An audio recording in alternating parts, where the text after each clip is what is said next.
So, by the time you're seeing this video, it's probably just past Christmas, so I hope you had a good Christmas. But today, I don't usually check out these kinds of products, and even though TWS earbuds are super popular right now, in-ears aren't really my thing. But when Haylou reached out to me and asked if I was interested in checking out some of their new lineup of TWS earphones, you know, I'm a very open person, or at least I like to think so. So I don't mind having my opinions changed, and well, maybe I learned something new.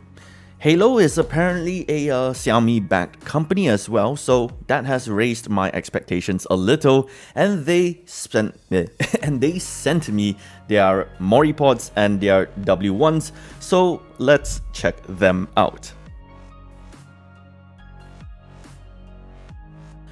So the box that the Moripods and the W1s came in are these cardboard boxes that are just a little bit crushed, unfortunately.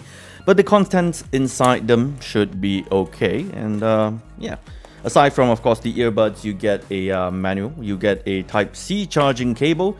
And in the case of the W1s, you also get, obviously, a set of interchangeable tips. Well, two sets actually, because one's the bigger one, one's the smaller one. Both the charging cases for the Moripods and the W1 have this nice blue matte finish, which feels and looks pretty good. You know, it looks kind of nice as well. I dig it. But design-wise, they're pretty different, with the Moripods looking more like, you know, a vertical cylindrical case, whereas the W1s look a little bit more like a pebble of sorts. Though build quality wise, the W1s definitely feel and sound a lot better to open and close. It just has that really satisfying click to it, whereas the Moripods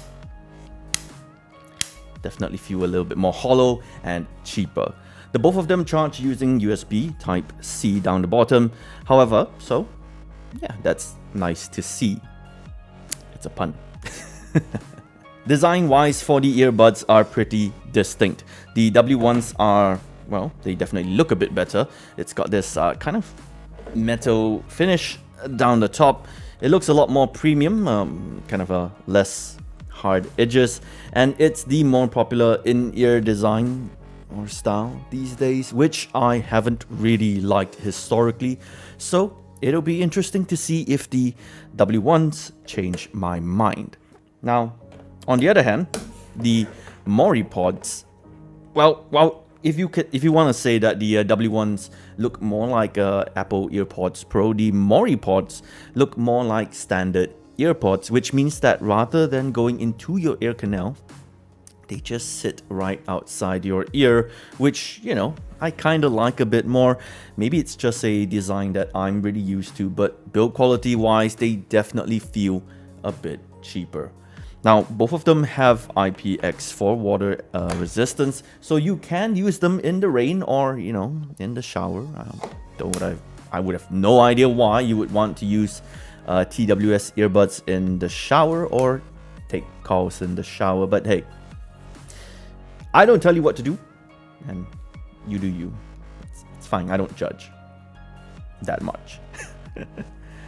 There's no fancy pairing techniques with these earphones, but while the W1s instantly become discoverable the moment that you open the charging case, you can tell that the lights start blinking up the front here and the earbuds kind of light up. You're going to have to remove the Moripods from their case for them to be visible on your phone or, you know, on your laptop or whatever. But from there, it's standard pairing stuff. Just tap on them and you're ready to go. These two earphones are pretty similar when it comes to chip and technologies that they're using. So both of them are using the Qualcomm QC3040, which is an entry-level TWS chip, and both of them have the technologies that of course come with this chip, like Bluetooth 5.2, aptX, CVC 8.0, and they both have a total of 4 microphones, so you get 2 on each earbud, so one on the bottom and one on the top for noise cancellation, which we will cover a bit later. Where they differ, however, is in their audio drivers. While the Moripods use 12mm dynamic drivers, which they claim should deliver some good bass and whatnot, which remains to be seen, as far as their fit and comfort go, they definitely feel quite alright. Definitely a shape that I'm very used to. I like this kind of shape. So I'm expecting to like these better in terms of their fit. The ones that I'm more interested in, however, are these, the W1s, as they're using a balanced armature driver from Knowles and a dynamic driver hybrid, which they say should be good at not just delivering some nice and crisp trebles with the balanced armature driver, but also you get that bass from the dynamic driver, which sounds pretty cool. But what about their fit, right? So, I mean, it's okay. I'm still not really a fan of in-ears. They're still not all that comfortable for me. Look, I'm more of a headphones kind of guy, and my primary earphones are still my modded Bluetooth COS KSC75s. Those guys are just legendary. So the Haylous are definitely up against some tough competition, not gonna lie. I think there's something very wrong with these, the W1s. The left earbud is way louder than the right one, and in fact the right one sounds very tinny, and I'm pretty sure that it's not just my ears. I've confirmed this with my wife, and indeed there's something wrong with the earbuds that I received. The right earbud is just a bit screwed, and this is very unusable for me, but at least I'm going to try and judge the audio based off one earbud, I guess. And I'm listening to some very Corsten resonation radio. And yeah, it sounds really good at getting those high notes, the trebles in this audio track. It can be a bit sharp and harsh at times, but the audio is really clear. It really doesn't have a lot of bass, and it's definitely not made for this kind of music. But it's not bad. It's got clear, nice clear audio and a decent soundstage. It's just a damn shame that the unit they sent me is a bit of a dud. The Moripods don't sound that bad, but definitely doesn't have that strong bass that they were advertising about these. I mean, it still really can't go up against my KSC75s, or I think that's just too high of a bar. It doesn't really have a lot of that really crisp and clear trebles either. With a more closed off soundstage, I would call them very mid-forward pair of earbuds. So while the W1s are definitely very treble forward, probably because of the balanced armature, these are definitely very mid forward. I mean, again, listening to some very Corsten resonation radio, they're acceptable. They're more for casual listening, I guess. And yeah, there's nothing really all that special to say about these in terms of sound quality. They're just, okay. So controls on the two are pretty much the same. You tap once on them to pause or play your music track, double tap on the left for the previous track, double tap on the right for the next track, and you can triple tap for the voice assistant. Also, you can single tap to accept or hang up incoming calls, but I think that the one thing that I would have really liked to see is a way to control the volume of the earphones by maybe sliding up and down the body or something, or maybe, physical controls. Also, neither of them have any kind of ear detection, so they don't automatically start playing when you put them on, or, pause when you take them off.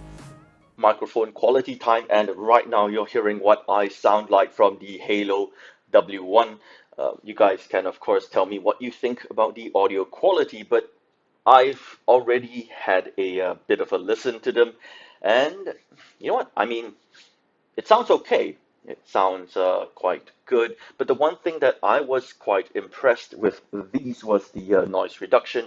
Even when I had a fan running, in fact, the fan is running right now, and I'm pretty sure you can't hear it, which is pretty cool. But yeah, you're probably not going to be using these for professional work.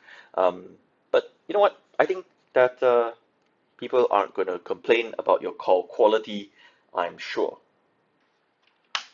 I find that the Moripod sounds pretty identical as well, so that's probably a good thing. So, you know, you're not getting a lesser or different experience with these in terms of call quality and whatnot, and they should also be equally as good with noise cancellation and reduction, because I still have the fan going on, and you probably can't hear it, so that's a good thing.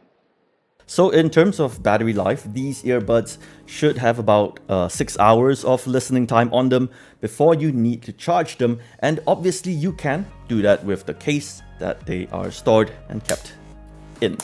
It takes about 2 hours to charge while in the case, and Haylou says that you should get about 20 hours of combined listening time on the W1s with 24 hours on the Moripods, and it should take about 3 hours once they're all empty to charge them all back up to full. So the W1s cost about $40 while the Moripods cost about $33, which, come on, I mean, the market right now is super saturated with options for TWS earbuds, so they're up against some pretty tight competition. I mean, I can't really give a fair grading on the W1s because mine was a little bit wonky. Maybe by that count it's a fail. But I think that even if mine wasn't broken, I found the trebles to be just a little bit too high and forward with not enough bass. I do like the clarity and soundstage though. But I think that I prefer the Moripods even though they're cheaper because of their shape and, at least for me, their comfort. But sound quality wise, yeah, definitely doesn't sound as good. Very mid forward is pretty boring, not enough trebles, not enough bass. But hey, maybe you're not as picky as I am with audio, in which they'd be perfectly fine for you. But I'm kind of convinced that you could get similar audio quality, compared with these or better for less money. But as for me though, the KTSG 75s remain on their throne well above the rest, and they don't look the prettiest, but man, who gives a crap when they sound like absolute bliss to my ears? That's pretty much it for this video. So like and share if you found it useful. Comment below on what you think, or maybe what you're using, or if you just know how awesome the KTSG 75s are, and subscribe and, get notified for any of my future videos. My name is Yang, the Tech Rodent, and I have been coming back to the KTSG 75s ever since I was in college. They are just that legendary at this point. I'll see you guys in the next review.